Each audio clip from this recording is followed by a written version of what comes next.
Les pratiques de compassion et de soutien aux plus démunis recommandées par le prophète Mohammed ont été un pilier fondamental de l'islam dès ses débuts. Le prophète Mohammed lui-même était connu pour sa grande générosité envers les pauvres, les orphelins et les personnes en difficulté. Il a enseigné à ses disciples l'importance de venir en aide aux plus démunis et de montrer de la compassion envers les plus vulnérables de la société.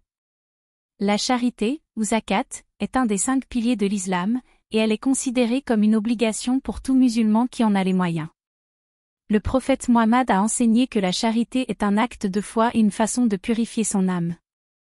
Il a encouragé ses disciples à donner de manière désintéressée, sans attendre de reconnaissance ou de gratification en retour. Le prophète Mohammed a également montré l'exemple en pratiquant la charité de différentes manières. Il partageait sa nourriture avec les plus nécessiteux, visitait les malades et les personnes âgées, et offrait son aide à ceux qui en avaient besoin. Il a dit, « La meilleure charité est celle que l'on donne lorsque l'on est en bonne santé, désireux de gagner sa vie, craignant la pauvreté et espérant la richesse. » En plus de la charité, le prophète Mohammed a encouragé ses disciples à être bienveillants envers les plus démunis.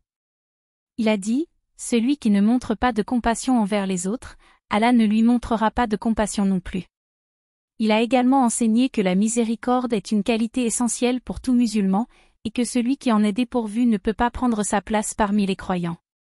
Le prophète Mohammed a également enseigné l'importance de soutenir les veuves, les orphelins et les personnes âgées. Il a recommandé à ses disciples de traiter ces groupes avec respect et dignité, et de veiller à ce qu'ils soient pris en charge et protégés. Il a dit, « Celui qui prend soin de l'orphelin et de moi sera ensemble au paradis comme cela », et il a indiqué en joignant 2 de ses doigts. En suivant les enseignements du prophète Mohammed en matière de compassion et de soutien aux plus démunis, les musulmans peuvent contribuer à améliorer la société dans laquelle ils vivent.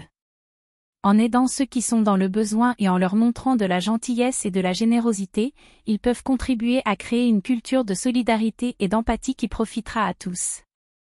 Dans un monde où les inégalités économiques et sociales sont de plus en plus prononcées, il est plus important que jamais de suivre les enseignements du prophète Mohammed en matière de compassion et de soutien aux plus démunis. En faisant preuve de générosité envers les plus vulnérables de la société, les musulmans peuvent contribuer à réduire les souffrances et à promouvoir la justice sociale pour tous. En conclusion, les pratiques de compassion et de soutien aux plus démunis recommandées par le prophète Mohammed sont un aspect essentiel de la foi islamique. En suivant ces enseignements en matière de charité, de bienveillance et de soutien aux plus vulnérables, les musulmans peuvent contribuer à construire un monde meilleur et plus juste pour tous. Que nous puissions tous être inspirés par l'exemple du prophète Mohammed et parvenir à suivre ses enseignements de la manière la plus authentique et sincère possible.